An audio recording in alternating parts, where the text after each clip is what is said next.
welcome to another episode of Your Right to Know, brought to you by the Fitchburg Republican City Committee. This episode is where we're going to be talking about the recent 2020 presidential election. And today with us, we have um, uh, Gwen Mernier, and we also have Alex Vera.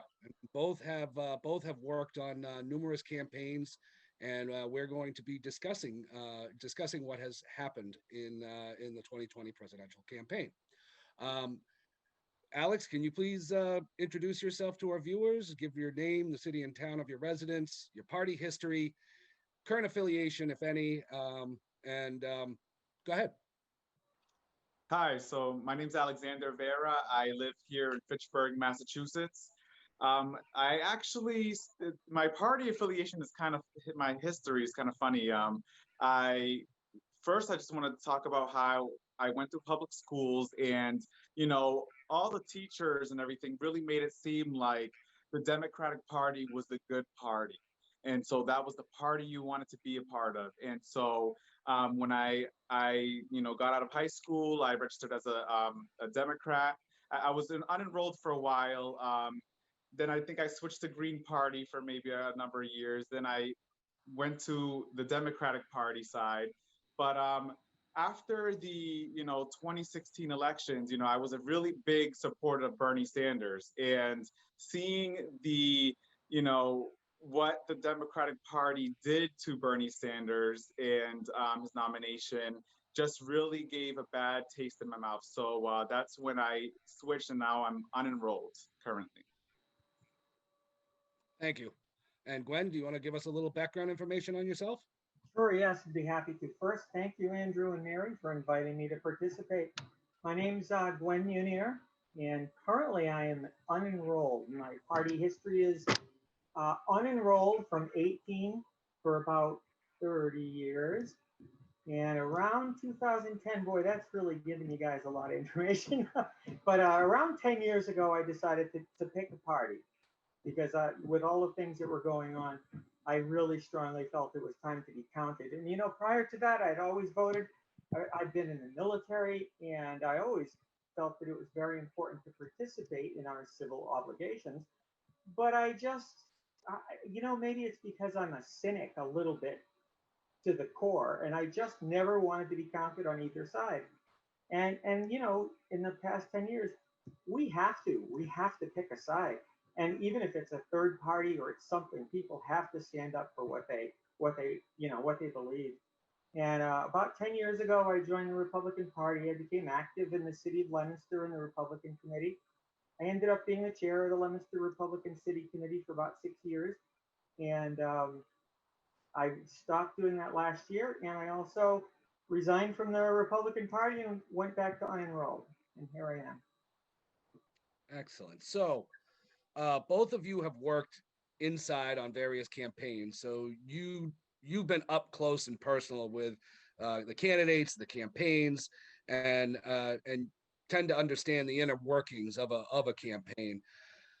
Tonight we're going to pick apart election 2020, and specifically the results of the presidential election. What we thought would be a big win by Donald Trump to continue for another 4 years. Now, election 2020 is behind us. What do you think of the outcome of the presidential election? Any surprises? Gwen, go ahead. I mean, a disappointment. I mean, to say that the election is behind us is technically not accurate, right? We're still counting. That's I mean, true. There are six. We were just chatting before we started the program. There are 5 or 6 states that are in dispute or in play still, and I know both sides have filed lawsuits. So, I mean, the only thing I really was expecting the Trump campaign to do much better. I thought that I thought Donald Trump was going to have a decisive win, and actually, that's what we were hoping for. I think to see it this close is very disappointing. Very disappointing, and we can talk more about what we all think that's about, but that's it. So I completely agree with you. It is very disappointing. Alex, what's your take on this election? It's a hot mess, is what it is. Um, I mean, just by what all the different media stations are portraying, who's the winner, and I think that I thought Donald Trump was going to be more successful this time around. I thought he was going to get more popular, especially locally in the Latino community. I really seen a lot of support for Donald Trump and the Hispanic community, where before 4 years ago you really didn't see that. There was really a bigger divide. But I think that there was a lot of people that necessarily wouldn't have voted for him 4 years ago that were going to vote for him this year. So I'm surprised that it wasn't such a decisive win like it is, but I think we're going to see things turn around in the coming weeks. I hope you're right, Alex. In fact, when you're talking about the strong support of Latinos for Trump, it brings into question how quickly Florida was decided. I mean, I remember 2000 when we didn't know what was going to happen when it was Bush v. Gore, and there was the hanging Chad issue. Now we knew that election night where Florida was going, and that it decidedly went for President Trump without any kind of issue, without any kind of which is really, I mean, Florida was a swing state. I guess we can say it's not anymore.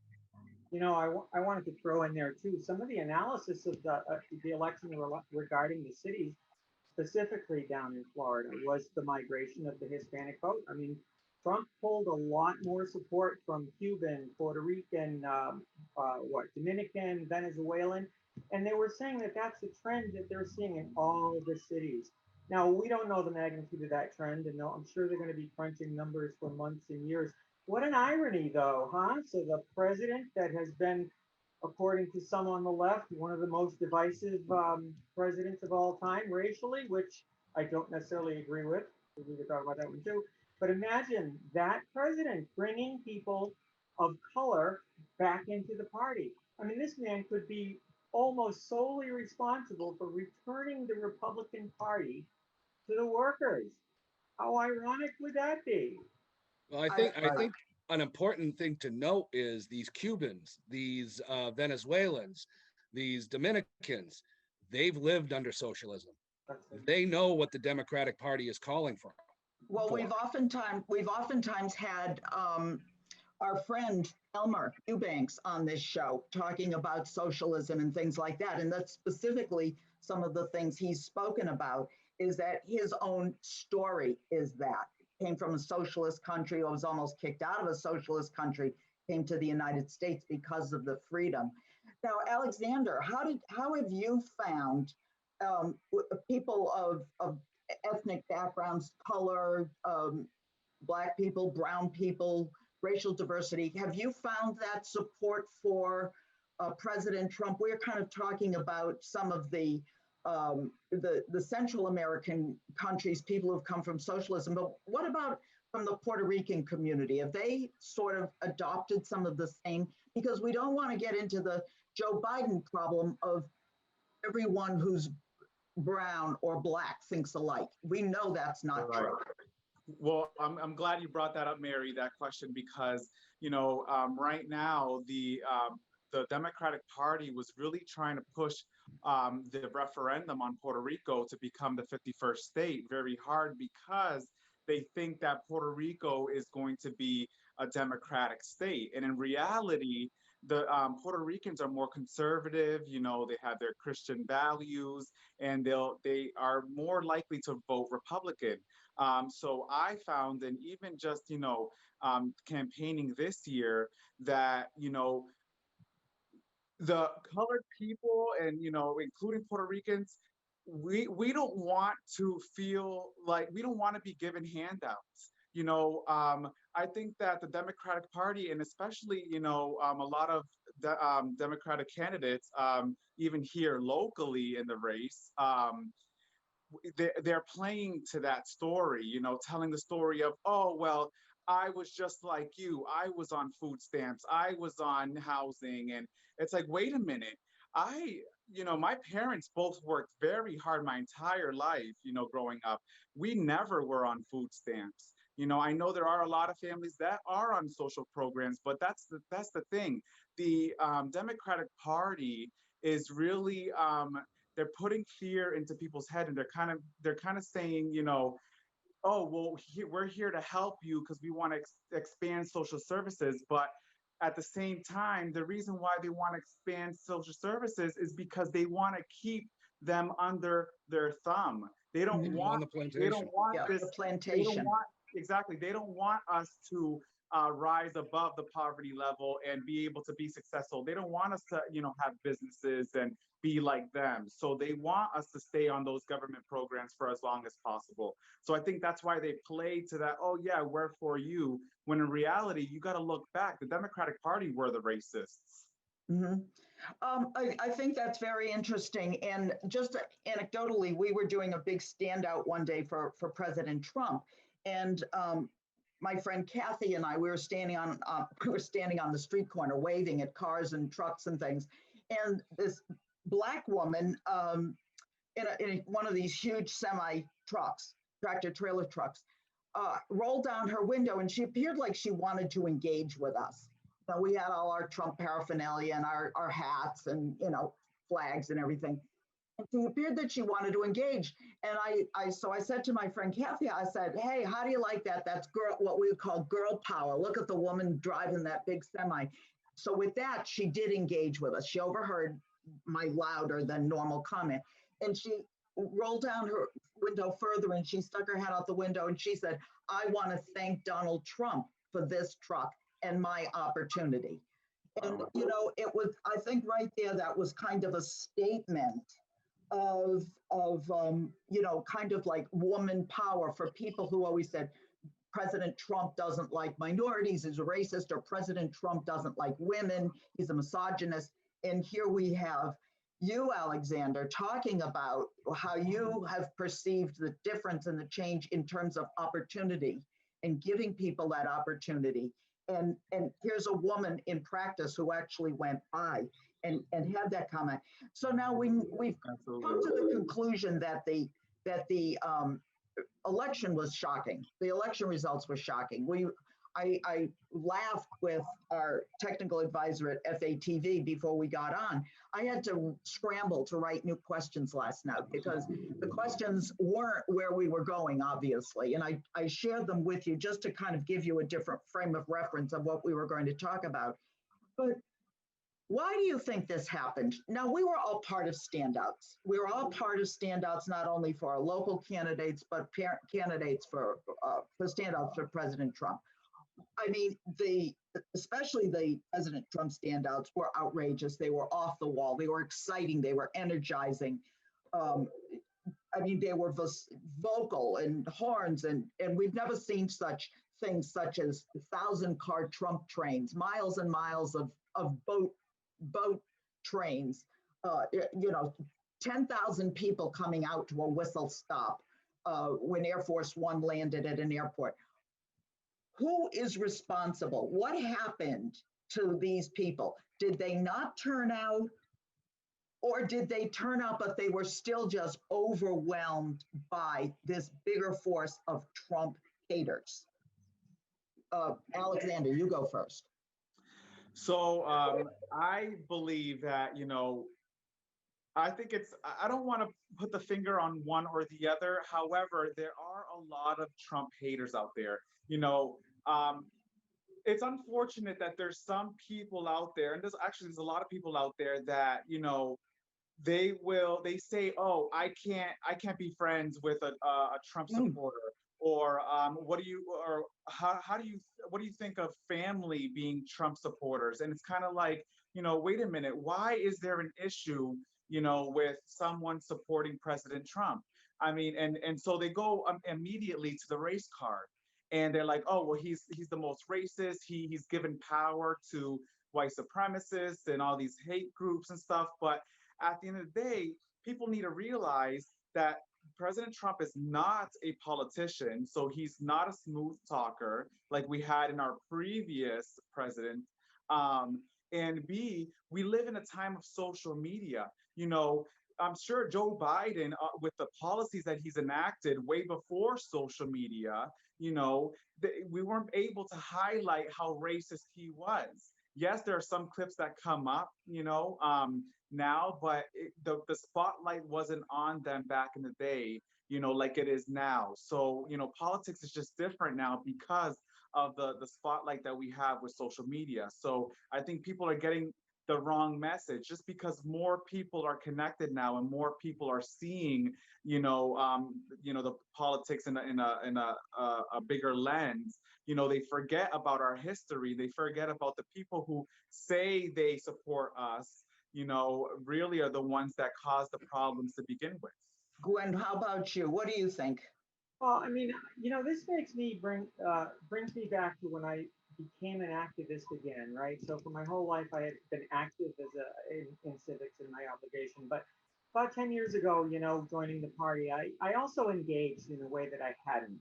And when I say that, what it means is I started paying attention. And then Mm-hmm. not only was I paying attention, but I realized that a lot of what I was being fed just wasn't right. I mean, I've worked in healthcare, and I have like a degree in biology and physics. Like I've been taught to be a thinker.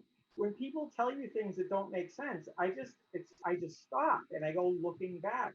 If you look at the media, there has never been a time in history of man that we know of where it has been easier to manipulate more faster. Never, ever, ever.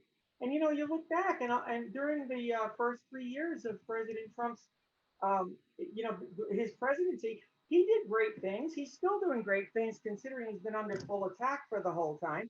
But you rarely saw any, especially on the left, reporting the record low numbers of unemployment for multicolored multicultural communities and what else? The other indicators of a strong economy. That was not reported.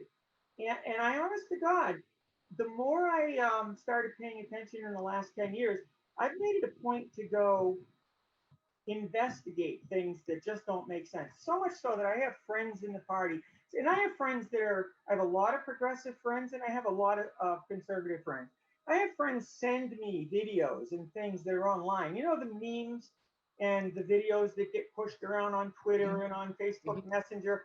And you know what? Most of the time, the ones that are sent to me, it doesn't take too long to investigate them and learn that they're contrived. Mhm. But I'm probably above average in how to use a computer. The fact is, I don't know what the number is. 90% of people don't know anything below this shallow facade that they're being presented with. And I say it to this way with my son. People that are not actively engaged, they're not going to hear anything, but there's this constant drumbeat in the background. And the constant drumbeat is propaganda. It's Right. false. It's almost universally false. Even when it's accurate, it's heavily skewed. And so the ones that are actually doing any collaborative checkouts, like I'd watch stories on Fox, and then I'd go look at MSNBC for a while. And while sometimes I found that difficult, I did it anyway because I really wanted to see how they spun it. And it's so very different. I'm going to give you an example and I won't keep going. I have a friend of mine who's extremely progressive. So much so that when we started talking about politics, excuse me, I'm getting a sore throat. When we started talking about politics, as soon as President Trump's name came up, it would have descended into chaos very quickly. And she and I very quickly had to come to an agreement that we're just not going to talk about politics. But when they were talking about what the president has done, and she knew almost none of it. And I said to her something about Joe Biden about a cognitive decline, right? Now, what media do you all watch, right? Because and that's a kind of a question just to float out there. But I think back, and it's almost impossible for me to not conclude that not only has Joe Biden experienced some cognitive decline, really, I've worked in healthcare a long time, and I'm watching this guy, the way it's presented, and I'm thinking that this guy is not going to finish the first year of a first term. I mean, he's showing symptoms of not just early types of dementia, but significant.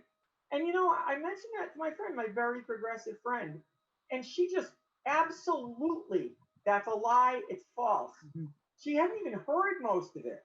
And I'm sitting there and we stop there, right? Because if we don't stop there, we don't have enough information. She actually, mostly it's the other people that don't have the information. And I don't want the conversations to devolve with friends because I want to keep my friends. And whenever possible, I want to help them to learn things. But I went back and I watched NBC, MSNBC, and I was specifically looking at it for that reason. I did not see one presentation of Biden with a slip. Not one. Not one. I watched them every single day. I was looking for what they were playing. Not one. And then when he did the debate, I think all of us that watch right wing media, we're waiting for him to have the Alzheimer's moment, right? We were waiting for them to haul him out and have to give him some medications. Nothing. The man actually he performed really, really well considering. And I mean that's the way I saw it because from what I had observed, I thought that he had significantly advanced beginning symptoms. And he I, performed very well. I did not think he could. So I know, Andrew, we're kind of coming close to the end of our hour or our half hour, and I would love to be able to continue this. I don't know if anybody else can continue to include FATV. But I want to ask, so we've talked about the computer and social media being maybe partly complicit. But quickly, Alexander, what about the press, the media? So we talked about social media. We know that, but what about the other media, the press, the Right. TV? So, I'm glad that we're talking about this because, what I found is that the media is really dividing us. The media, we can't blame President Trump for dividing this country because he hasn't. It's the media.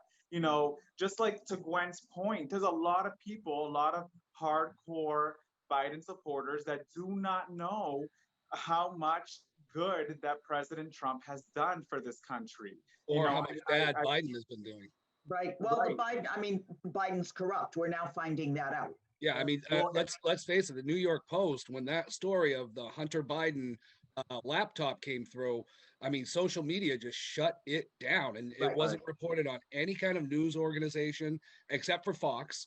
But everybody else just went radio silent, and Yeah. I'm telling you, there's going to be a lot of backlash.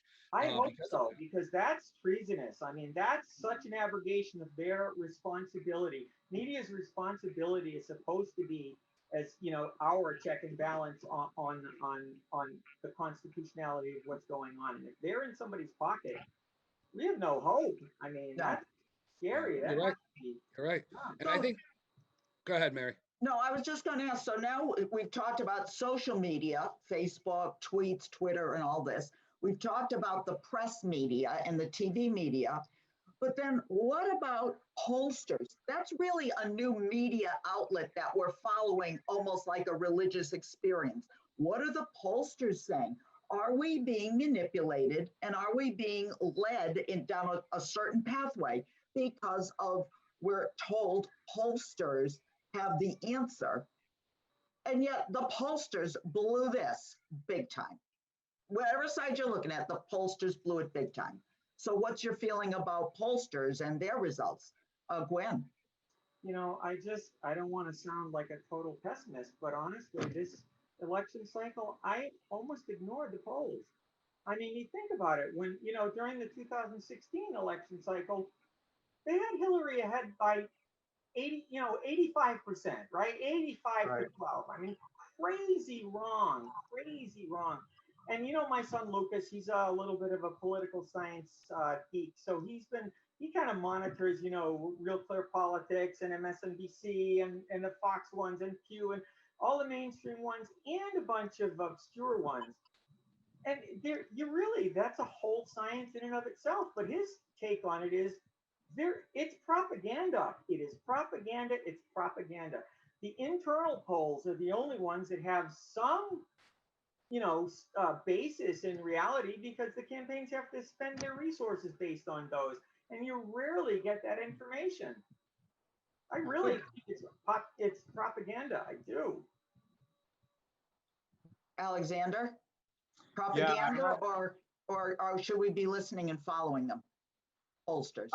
I feel similar to Gwen. After 2016, they were so completely incorrect that I really didn't go by the pollsters. And even now, I mean, the pollsters, they're not really 100% accurate. I kind of look at some of the states and I'm like, almost the entire state is red. How is it that it's going to Biden?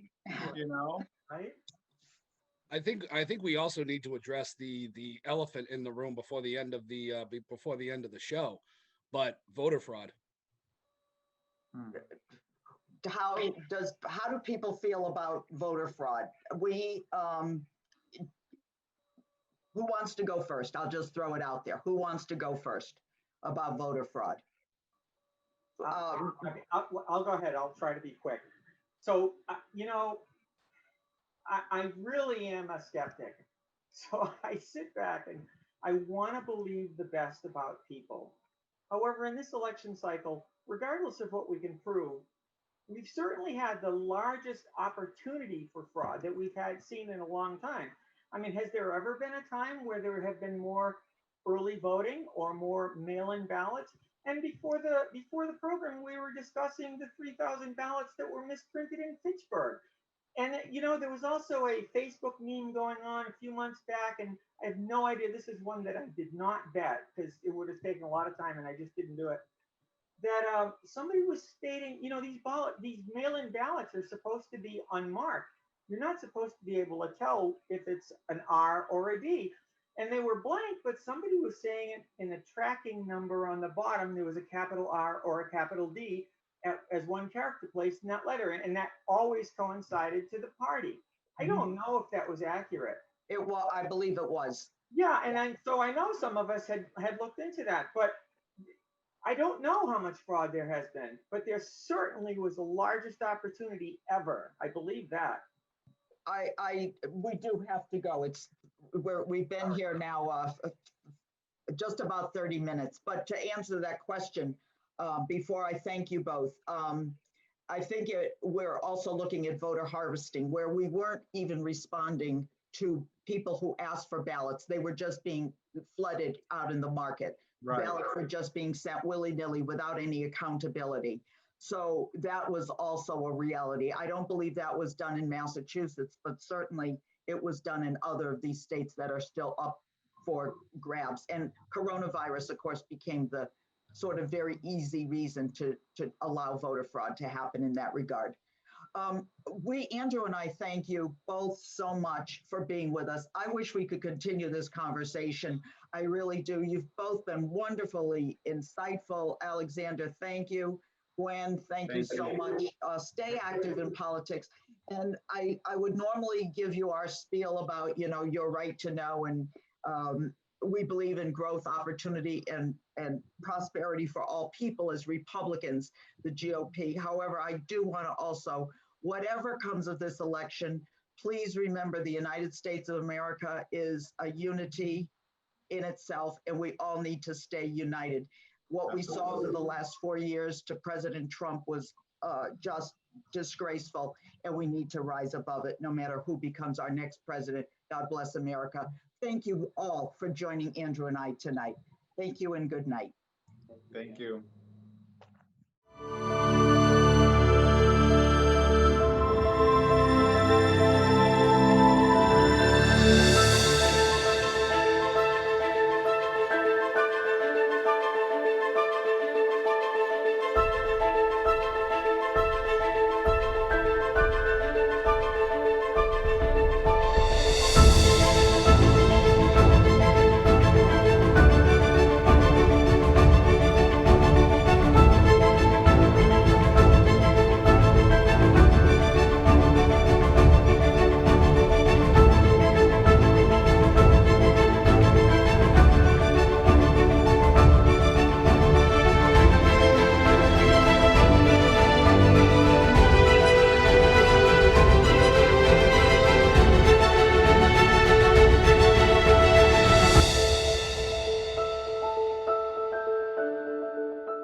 welcome to another episode of Your Right to Know, brought to you by the Fitchburg Republican City Committee. This show is going to be a continuation of our November show. Unfortunately, we won't know. We're currently still awaiting the numbers when this show of the presidential race, when this show is being recorded. So we're going to talk about more about voter fraud in this series. So again, we have Gwen Mernier and Alex Vera as our guests, and we're going to talk a little bit more about the obvious voter fraud in this election.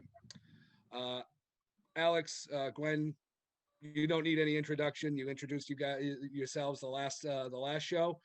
Alex, what's your take on voter suppression, voter fraud, and ballot harvesting in this election? So I know that prior to the election, earlier this year, I did see some stories about Congresswoman Ilhan Omar, who was responsible for ballot harvesting, and so that just threw a red flag at me immediately. But I want to really more speak about what Gwen said earlier on and the 3,000 misprinted ballots, that happened in Fitchburg. That is something that was supposed to be checked and double checked again before they got sent out. And they were incorrect. And then, so, I think it was in the purpose, someone made a call and said, do it this way, they won't know. I mean, that's what I'm speculating. But regardless, we got it resolved and they sent out another 3,000 ballots. However, it was confusing to everyone. So we don't know if that even made a difference on the local election as well. Do you think it did? I definitely think it did, especially, some people receiving two ballots. I know in a couple instances that, people came to me and they're like, I received two ballots, what should I do? And, they said that they didn't even send any of them in. So who knows if they even went to vote after. So, because it seemed suspicious to them. Yeah. So I think it definitely had, an impact on this election. Alexander, I agree with you, because what we faced in this election was the first time we were doing mail-in voting at all. Now, we've always had absentee voting, but this was the first time we were allowed to do mail-in voting where you could ask for a ballot. Now, thankfully, they responded only if you were asked for a ballot, because that's not voter harvesting. Voter harvesting is where they just blanket like resident coupons, resident things you get in the mail, your ballots. But people were confused because they were confused. The presidential primary was in August, late August. People were coming at that election, coming up to me as a poll worker and saying, where's the ballot questions? Where's the president's name? And this was at the primary. So it was extremely confusing for everybody. And then to add multiple ballots being mailed to people, it put them over the edge of confusion. Gwen, what?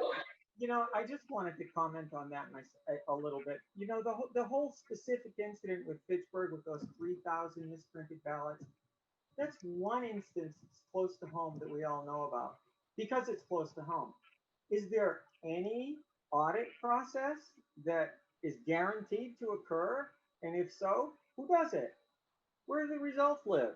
How do we even know that, they're just not counting 4,100 because they got them? And that's just one portion of a small city in the Northeast. I think as we talked in the first episode, this year with so much early voting, I'd never seen this before anywhere. Mary, you said we've never done it. Has there ever been this much early voting?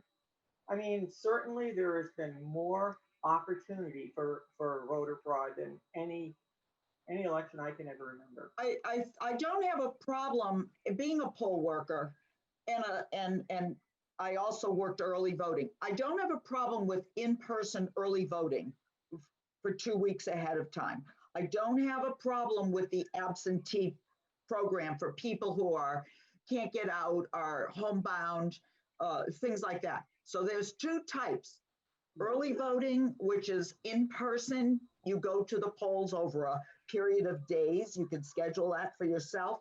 and then absentee, which has always had a good check and balance.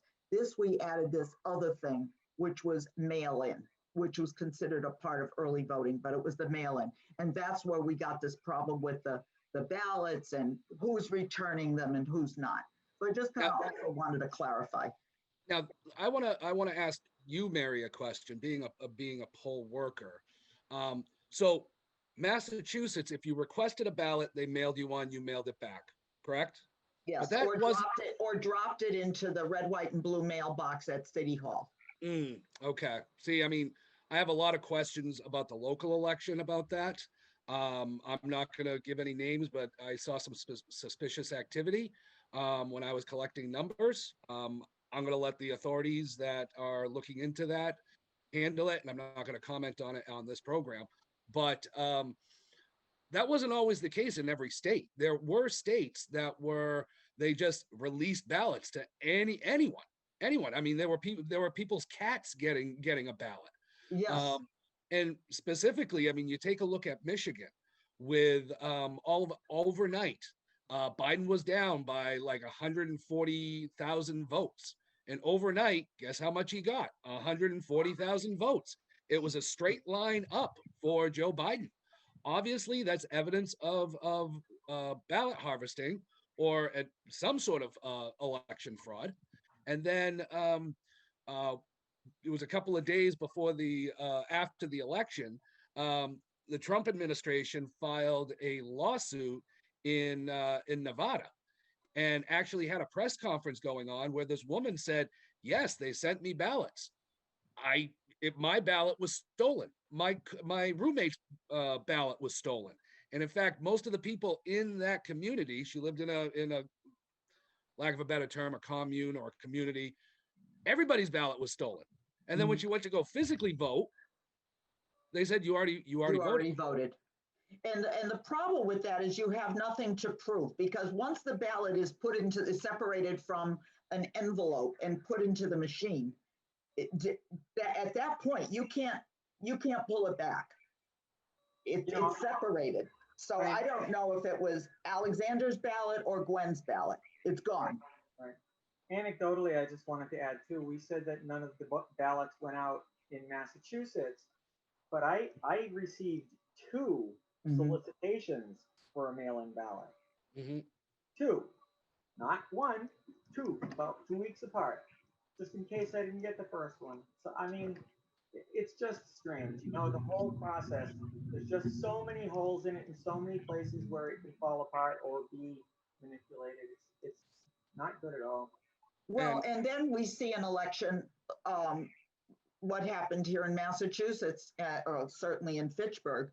And you really then question when you hear all across the country of voter fraud, and you see something like this, what you alluded to, Alexander, about the ballot should have been checked and double checked to make sure an error like that didn't happen. And it was very blatant when you saw it. And yet it still happened. So there were no checks. Can we say it was a simple human error, or do we have to say it was manipulated at some level by some other powers? So I know there was a campaign that, checked the ballot. We did a pull of the ballot to see what were the order of the candidates going to be. And so once someone on the campaign received one of those ballots that was incorrect, that's how we found out that they made that mistake. So, I mean, it could be human error. However, it makes you wonder when the Republican candidate's supposed to be first on the ballot, and the Secretary of State's office, they're Democrats, and the Democrats, the Democratic candidate ends up being on top of the first 3,000 ballots. It makes you really question, who just overlooked that situation. And when it comes to elections, every little detail should be checked before, an approval is sent out and said, okay, yes, these ballots are correct. Go ahead and print them. Well, I mean, look at what happened with the presidential list. I mean, Trump and Pence were down at the bottom. As the incumbents, they should be on top. that And right. And we even addressed this with the Secretary of State's office, and basically the Secretary of State's office gave a real BS response. Well, it was a bizarre response when I called the Secretary of State's office and asked about it because the to my knowledge, and I could be wrong, but the rule of thumb is the incumbent is always first, and however many candidates after that are in alpha order. And then in the case of the incorrect ballot, if there's no incumbent and it's a completely uncontested open race, then it's strictly alphabetical order. And in fact, at the presidential election, it was Biden, Harris first, then by alphabetical, it was by the two Green Party and Libertarian. I can't remember which one was first and which one was second. And then Trump Pence was the fourth one. And there wasn't even anything next to the name like all the other incumbents that said incumbent in office. So I called and I got that they must have been ferreting this call for 2 weeks because they said to me, they had an answer right at the ready. And it was something about it doesn't count for the presidential because you're voting for the electoral college and not for the person. And I'm thinking then why aren't the electoral college people listed on the election ballot versus these candidates? And with that, I just called up Andrew and said, I'm not in a position to question it. I just, okay, and accepted it. I wasn't going to be, kind of a screaming Mimi about it because So that's two instances already right off the bat that in Massachusetts that the ballots were incorrect. So, well, I mean, there needs to be an investigation. I mean, I know historically, when it comes to presidential elections, the Massachusetts is blue. However, on the local elections is where it really affects us a lot. And, I just think that if that mistake was made, or mistake, I should say, I mean, I don't know, there's something else going on. I just still go back to this is just an indictment of the media. I mean, this is just totally an indictment of the media. In the old days, the media would be all over this. They'd be ripping it apart. They would be, ambushing people with questions. I mean, one of the talking questions that we were considering discussing was about, now what was it, Mary? You had said the questions about does President Trump's style make people step away from a little bit? How do you phrase that? Yes. Yeah, I mean, the media is totally complicit. I mean, totally complicit. The man, so you could say whatever you want about Donald Trump. He is portrayed as a womanizing idiot on television. The guy might be a genius. I mean, Kafeve, right? Kafeve. It's 2:00 in the morning. They're talking about something he knows is BS. He goes, watch this. Kafeve, news cycle changes for 4 days. Yeah. I mean, he does that on purpose. The man is a master of changing the news cycle. And people don't see that because they don't. You could almost see why he had to take over his own Twitter because nothing was getting out left to the media. They took a dislike to him right from the get-go. When he came down the golden elevator in Trump Tower in 2015, that's when they took a dislike to him for whatever reason. Yeah. And they never let up. And they were given ammunition in some ways because of President Trump's own style. Do you think that's a fair statement? Well, you know what? I think the bottom line is that he's a threat. That's what it is. He's not a politician. He's not controlled by any party. He's a threat. They want to be able to control the narrative and the politicians and like Gwen was saying, I mean, he could be throwing things on Twitter just to change the media's perception, just to prove that they're all over him. So I think that they're seeing him as a threat, and that's why they took a dislike to him from that moment forward. And Twitter is a 21st century bully pulpit. I mean, it is. I mean, imagine what would have happened the way that they were after President Trump constantly with the impeachment and every single issue they could find. Imagine if he couldn't tweet. Imagine if he had no way to get anything unfiltered out. It would have been worse. If not, he may not have survived. Who knows? I mean, imagine if we had Twitter back when Reagan was president. Yeah, oh, yeah, there you go. Well, I would like to ask all of you, to include Andrew, we know that it's never been talked about, his accomplishments. I want each one of you to give me what you think is one of his biggest accomplishments. Andrew, you first. Peace in the Middle East. Mhm. I mean, that alone, he should get a Nobel Peace Prize. I mean, he was able to take bitter enemies and at least get them to the table to say, knock it off. You know, can't you guys work together? Fine. You guys don't like each other. Fine. But at least settle for peace so you're not killing each other. I mean, Mhm. that he should get the Nobel Peace Prize just for that. I And mean, if I'm not just for being if elected. I'm sorry, if I'm not mistaken, didn't he do it, Andrew, through an economic rationale or economic argument, which Yep. is his forte? Yep, He didn't, exactly. he didn't like fly a peace dove over them and say, let's all get along. He did it through an economic policy. Yep. Gwen, what do you think? Well, I mean, there are a number of things that are very, I mean, noteworthy that he's done.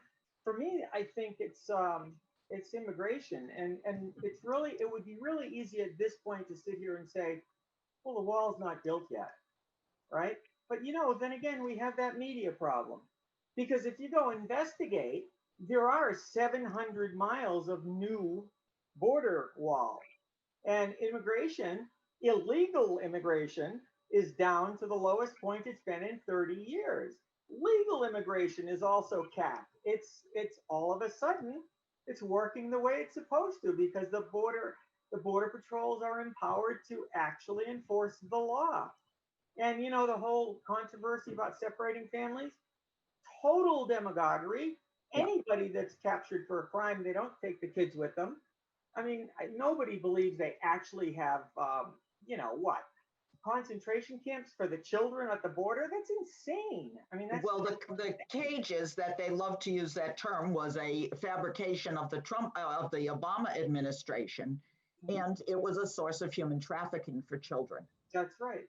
And Yep. but I think to just clamp it down to the level that it should be at all along gives us a breather, if nothing else, to come up with a more unified approach, even though we haven't been able to come together on that in a long, long time. And now that we saw Hunter Biden's laptop and the questionable people that he's been taking pictures with, mainly children, in some very disturbing scenes, and I think the Dems want this human trafficking to come in. I mean, there's a lot of questions about was Biden involved in this? I mean, his father, not just Hunter. I mean, a lot of questions, and it's starting to make sense. Mm-hmm. Alexander, what do you think of what you classify as his greatest accomplishment? So one of his greatest accomplishments is NAFTA, the dismantling of it, because well, a lot of people don't realize, and I'll give one big example, is that before President Obama enacted NAFTA, the United States, used to be the #1 world producer of avocados. And now after NAFTA, where did it go? To Mexico. But and I'm not, I love world trade, all of that. However, what's going on in Mexico right now? These poor farmers are being killed. They're being threatened by the cartels in Mexico. So it's created a whole other issue in Mexico. And it's like, it's for wanting, and I'm talking about President Obama, for wanting America to be good, and putting in a trade agreement, a horrible trade agreement like NAFTA, it really destroyed this economy. And so, that's one big example. Avocados, we used to be the world producer, and now that went to Mexico. So hopefully now with the dismantling of NAFTA, we could start getting back these industries that we used to be leaders in. I'm going to throw my 2 cents in, and I'm going to say the unemployment, getting it down so low, what it gave people was a sense of purpose, a sense of self-respect at all levels of the economy, cross racial barriers and cultural barriers. and it gave people a sense of dignity and purpose. So now, Andrew, I Absolutely. knew you were going to say And something. can I say something about that Yes. point, Mary? Is so as you had introduced, I was a big Bernie supporter before, and hearing all of the, oh well, I pay, the average citizen pays more than Amazon in taxes, and so I was arguing that the whole time. But then I did my research, and I'm like, wait a minute, you know, a company like Amazon employs thousands and hundreds of thousands of people. We need these tax incentives for these companies in order for them to come back in. We cannot forget why they left the country in the first place, because we were just taxing the heck out of them. And that's the same thing that's going to happen with the billionaire class. If we go and we tax them 62%, 50%, they're going to leave. They'll They're going take to a be hike like, again. countries around the world, they're going to be like, come here, we're Yep. open for you billionaires. And that's where they're going to go. And then who's going to be taxed at 62%? Us. Mm-hmm. Yes, it's always, they start with the billionaires and then it falls down. And eventually it hits us, the local taxpayer. Right. Andrew, you were going to say something also. Well, I think also, I mean, I think we're dancing around the subject, but the pre-COVID economy was, phenomenal, in all aspects of it. And then the Chinese Wuhan virus struck and put us on lockdown. But even when we were on lockdown, it was almost like if you put a loose cap on a pipe and blast water through it, it's only going to stay closed for so long before it explodes. And that's exactly what started to happen in September, August, September, October, and then they're trying to put the cap back on it, and the cap's just not going back on. It won't go. It won't go. That economy was put on halt for a brief period of time. And did it hurt? Yeah, it did. Our unemployment rate skyrocketed, but we got through it because of Trump. And now, God help us. If Biden, again, this is being recorded early, but if Biden gets the presidency, that economy is going to dwindle to nothing. To Alexander's comment before, didn't candidate Biden say that the first thing he would do, the first 100 hours or whatever, he would pull away the Trump tax cuts?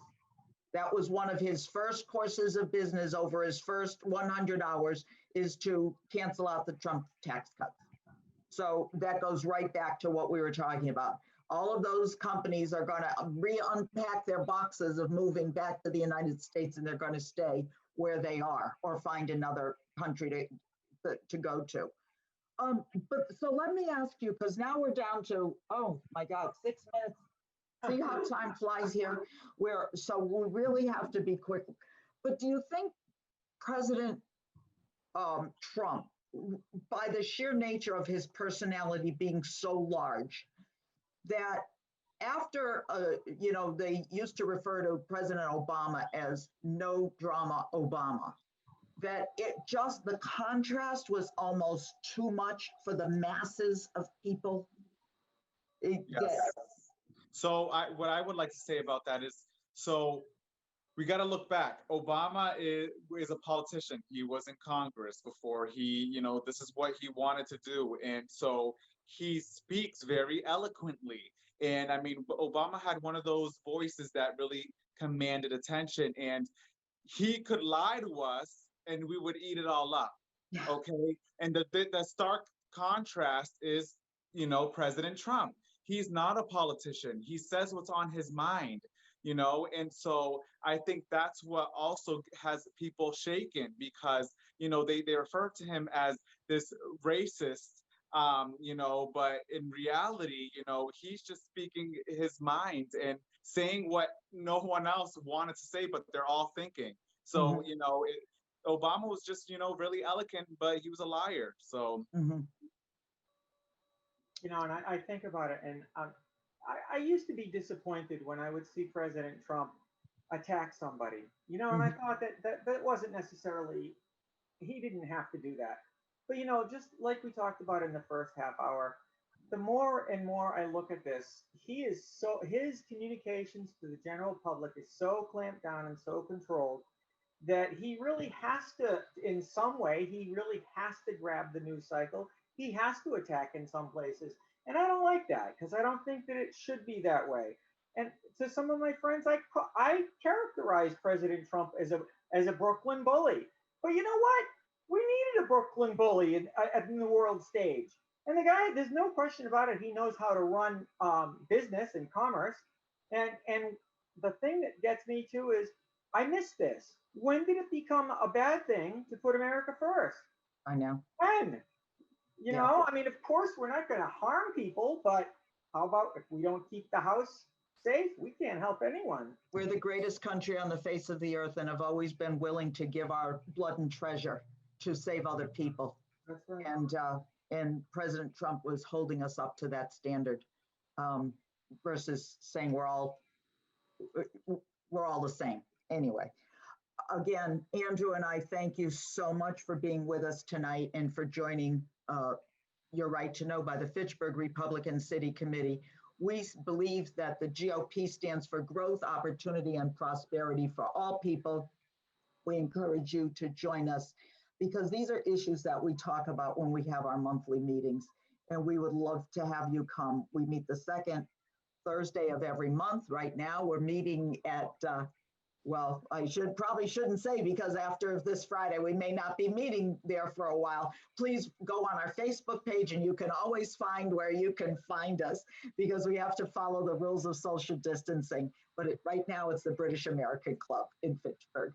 Thank you for watching us. Thank you, Alexander. Thank you, Gwen, for staying with us for a second month, November and December. You're Right to Know.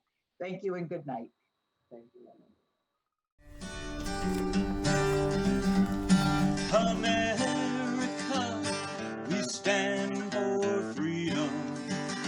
So let us all unite to yearn and strive for our republic that reflects our values, that preserves our rights, and goes forth in power and might, that reflects our values and preserves our rights, and goes forth in power and